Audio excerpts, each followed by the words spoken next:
curtín, pois deixaron unha señora que quen levaba o curtín era o pai morreu, e entón elas están en Barcelona e querían conservar os trobos, non sabes? E dixe, bueno, tiñan 7 en produción, o pai tiños todos en produción, pero depois últimamente, levaban xa varios anos, foron morrendo, as abellas, e tiñan 7, dixo, eu conservo-vos os 7 trobos, e dou-vos o mel que queirais por atender o curtín e tal. E así lle lo fago.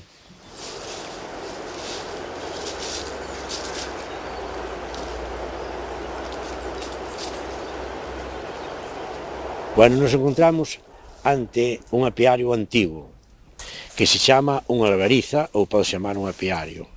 Estes apiarios, pois solían estar nas montañas, onde tiñan os seus enemigos, como por exemplo o oso, que lle gustaba moito a mel.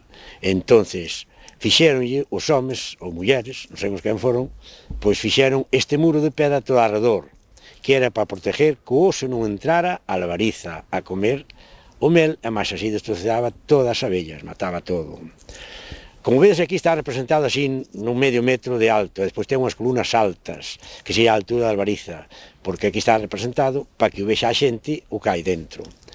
Entonces, se fora para proteger o oso de verdade, teria que ter 2,5 metros de alto, para que o oso non pudera entrar para dentro.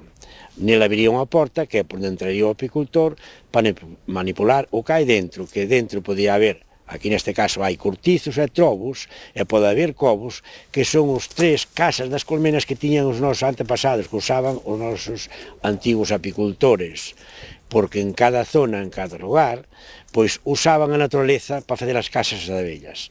Pois buscaban un carballo hueco ou un castaño, cortábano, limpábano, e dentro facían, tapábano por arriba, poñían encima dunha pedriña, sería unha casa das abellas. Tamén usaban facendo un queixón con tablas que se chama o trobo.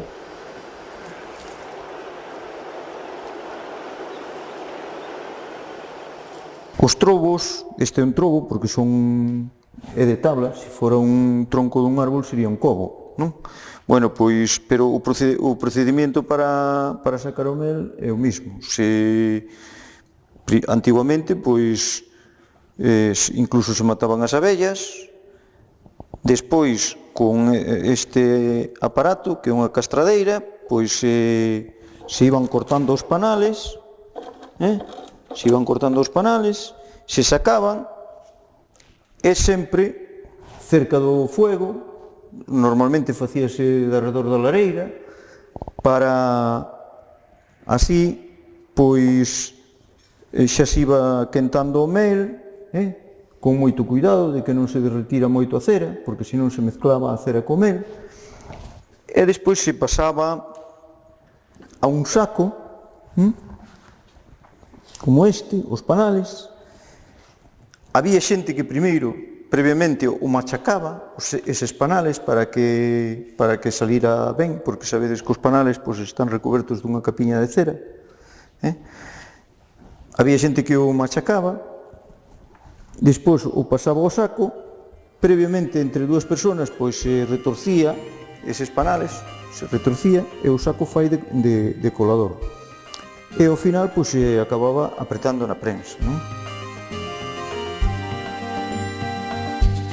Isto chamaselle varias cousas, nosotros chamámoslle a dala de facer o mel, cando éramos, pero unha prensa tamén se lle pode chamar, pero nós na miña casa sempre foi a dala de facer o mel. Este é a dal, este é o gramón, este era o sistema, tíme a cuña, entonces, aí, debaixo desto, aí está o saco. Estaba o saco, pero cheo de mel. Entón se volvía a meter aí, un collía por un lado, e o outro collía polo outro. E o metían aí, o que estaba aquí, gramaba para baixo, entón o mel, e de cada pouco había que levantar e sacudilo para que volver, e volvíase a gramar así, e non tiña outro sistema. Esta cuña metíaselle aí por detrás para que se puidera, entón aquí normalmente tiña que ser un home que pesara ben para... E despois salía para unha tina, para o que se tiña. E xa estaba o mel, aí non había máis historia. Traían unhas caldeiras, normalmente caldeiras desas de unha armela, pero con bastante capacidade, de 100 litros ou 70 litros, ou algunhas veces máis pequenas. Entonces o normal era leválo ao lombo, leválo para casa. Entonces esmelgaban, o sistema de esmelgar estes trobos é abrir un trobo destes. Aquí poñen as ceras todas de arriba a baixo. E logo a parte de abaixo poñen a cría, e arriba, desde aquí para arriba máis ou menos, fan o mel. Entonces o que era destapalos. Isto é o trobo e este é o caldullo, a tapadeira, que como ves era de cortiza, de corcho. Ou facíano tamén de cáscaras de castaño, por aí. Entonces destapaban, isto ten que estar moi ben tapado, destapaban isto e cun cuchillo tipo hoz iban cortando as ceras e depositándoas na caldeira ou un cubo, así. E o levaban para casa, xa non tiña outra cousa, o sea, cortabanlle, sempre se tiña mel hasta aquí, desde aquí hasta arriba, pois cortabanlle, hai que deixarlle sempre para que sobrevivan no inverno non fan mel. Ahora non hai flores, teñen que estar alimentadas con... E deixabanlles a mitad, levaban para casa, e se non tiña bastante, pois non lle sacaba ningún. O trobo hai que deixarlle sempre o suficiente para que non morra no inverno. Algúns tiñan prensa, pero senón esas estrucaban as carmaus. Hasta que escorría, hasta que apretaban ben, hasta que os corrían, iban facendo bolas, iba quedando a cera en bolas. E así que se cansaban de apretar, apartaban esa era a cera xa, que era despois transformábana. Viña o proceso xa de metela nunha caldeira fervendo, o cocer a cera, chamaban. Entonces esa cera despois xa quedaba apta para facer velas ou vender ou eso.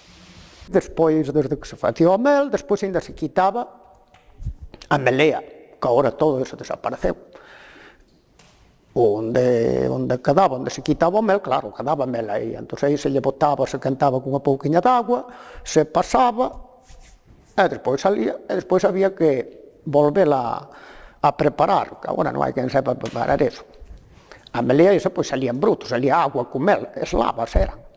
Pero despois eso había que volverlo a ferver e lo clareando, e se clareaba igual que se fora manteca. E así que estaba clariña, se colaba e se comía. Había apuros por ela, pero agora todo iso desapareceu, non hai tal melea. E despois quedaba a maga, lle chamábamos nós. Desde que se limpiaba a maga, despois se lle quitaba a cera. Se cocía, e agora teño casualmente aquel aparate de Laura, pero antes se cocíamos en potas. Despois a cera facíamos unhas peciñas dela, e despois ainda viñan os magueiros, chamaban os magueiros comprar eso que quedaba. E ainda daban algo por el, porque lle quitaban, volvían a cocer, volvían a facer historias, e lle seguían quitando cera. Que pasou agora ca cera, que se quita por limpiar, por eso, ademais, o precio que ten a cera, nada, non? Eso antes se vendía, sacara 1000 pesetas o kilo, e agora, daquele eran pesetas, non, e agora, ainda case non hai que na queira. Eu dedicaba a era labradores, e logo tiña os cortizos xa os tiña meu abuelo, e tiña o meu pai, e eu quedeime con eles tamén. A cortiza sácana dun árbol, unha corticeira se chama, e quitanlle a casca. E ese árbol volve a criar outra casca. Estes son cortizos, son 3 cortizos que hai aquí. O cortizo é da cáscara do alcarnoque. É unha casa, pasa bella moi ben porque é aislante, tarda o frío, mal a calor, e repúntase moi ben as abellas. Estes 3 cortizos foi onde empecé os meus principios da apicultura. Eu empecé a traballar neste encoro en Porto de Moros no ano 1963. Os cortizos facíanos ali na Grela, ali na Coruña, había un paisano ali que as facía de corcho, non, de cortizo, que ainda hai unha, pero eu tiño unha na casa que lle comprara ali por la bala, que boa para coller os enxames, que non pesa nada, non? Entón, a veces vanse un carballo ou por aí, se tens que poñer ali unha colmea, esa pesa pouquiño. Pero, por esta zona nunca houve cortizo, nin...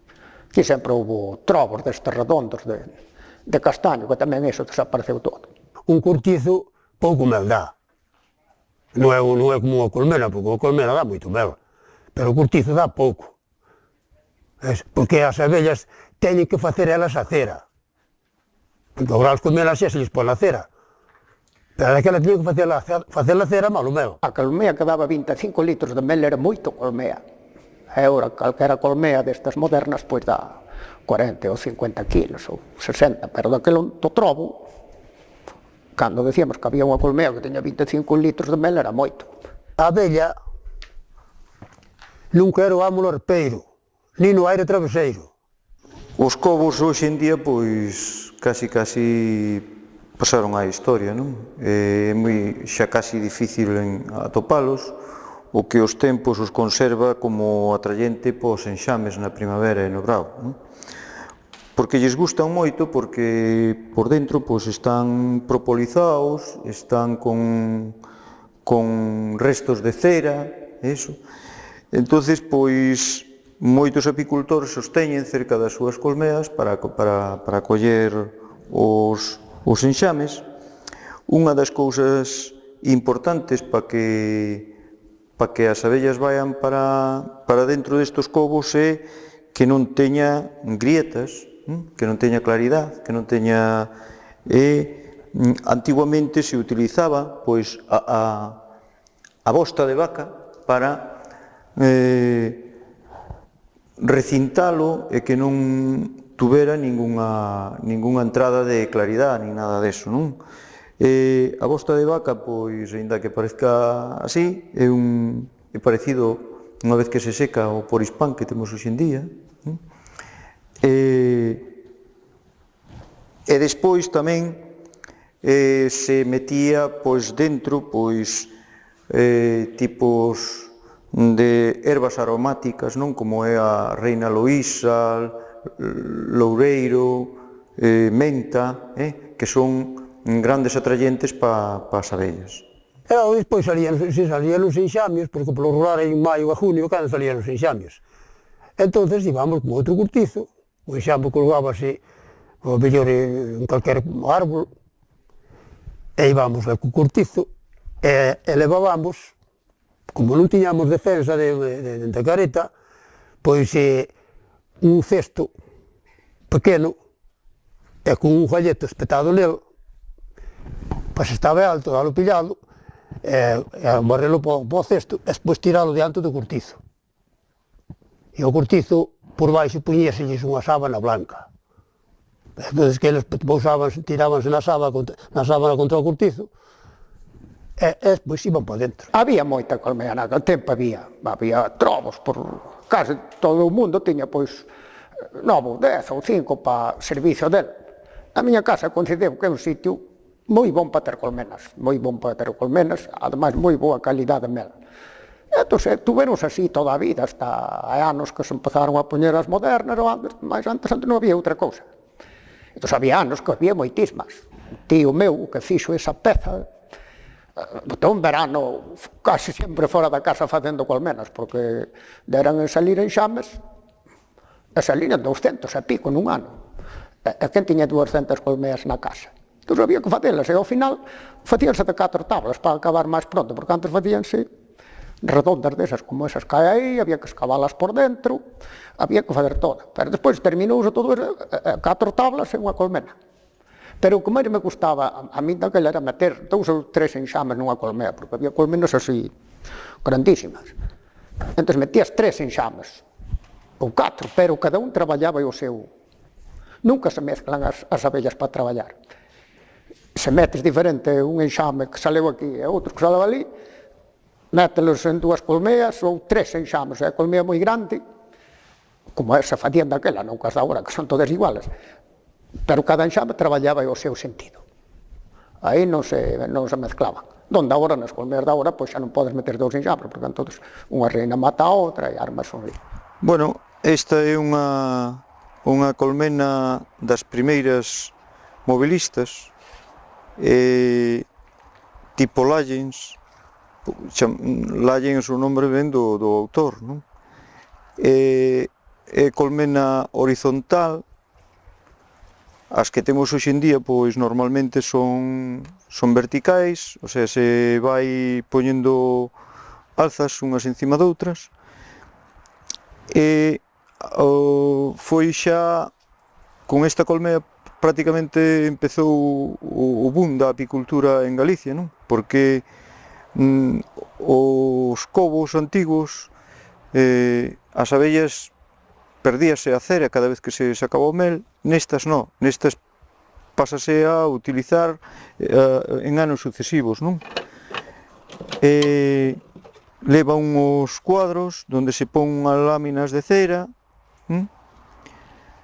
e elas, pois, despois acaban de estirar e fan aí os panales onde depositan o mel e o polen e cría, non?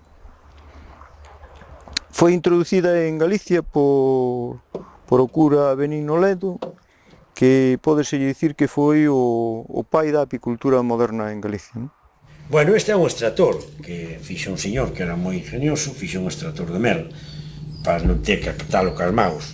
Como non había outras cousas, pois fixo, como ves, de madeira, e dentro fixo unhas cestiñas que onde metía o cuadro, os cuadros estes viñan cheios de mel, e entón metían, isto é cando se empezou xa con colmenas, e entón metía o panal aquí, cheio de mel, destapado, entón con isto, dáballe de alrededor, e o mel iba salindo así hacia fora, facía de extractor do mel, ia dos cuadros, formaba dos cuadros, e salía por este burato para fora o mel, e salía aquí para un cacharriño.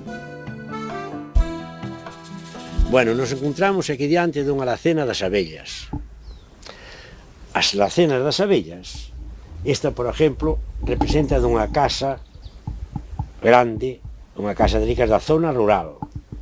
Pero este tipo de alacenas tamén as hai nos pazos. As paredes dos pazos eran moi anchas, entre elas deixaban este hueco que era a alacena das abellas. E aquí puñen unha portiña de madeira, pola parte de dentro da habitación. Esta é a alacena das abellas pola parte de fora da calle. E como veredes, esta é a entrada das abellas. Aquí habría dúas alacenas dentro, esta é a entrada das abellas, e teñen esta pedriña para fora porque por onde veñen elas se lles fai a pista de aterrizaje para parar a entrar. Isto que ten por arriba é para que non lle chova na entrada das alacenas das abellas.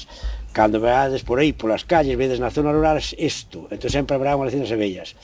Pero cando sea tamén cerca de zonas onde hai moita cantería, por exemplo, hacia o lado do mar e por aí, veredes nas casas que hai, sale unha pedriña así de redondo como se fora unha pila de auga bendita nas paredes.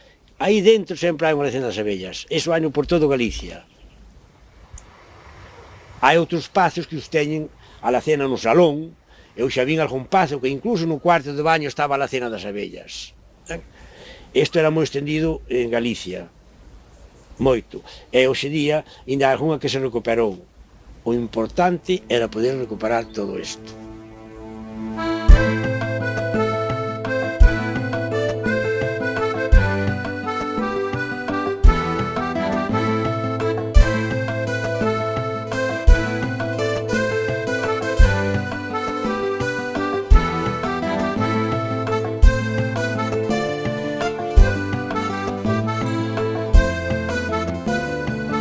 Un albariz é onde hai os cortizos.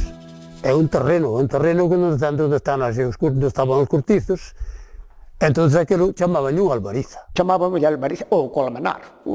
Aí non sei cal é o nome auténtico, nosotros teníamos así nun sitio, estaban todas colocadas encima dunhas pedras, vamos a albariza. Normalmente lle chamábamos albariza, pero ou colmenar, ou en fin, porque aló están postas en calquera sitio, que non é como hai en zonas que andaba como pasa aí por Asturias e por aí que ven o oso.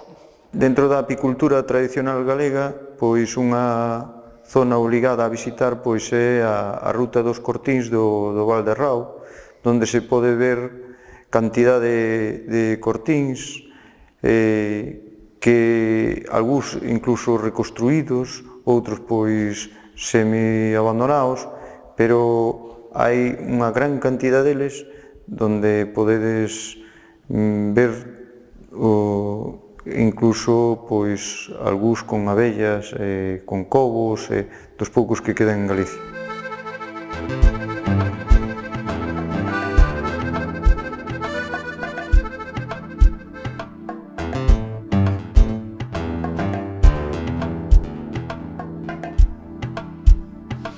No tempo dos censos que facían Marqués de Ensenada,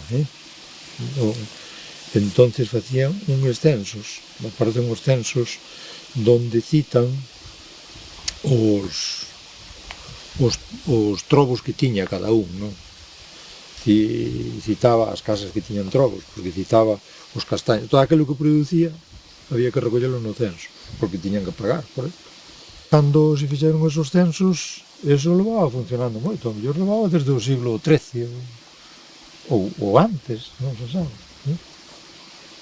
Porque de hecho estes pueblos de aquí son antiquísimos, antiquísimos. As portas eran baixiñas para a defensa do oso, sabes?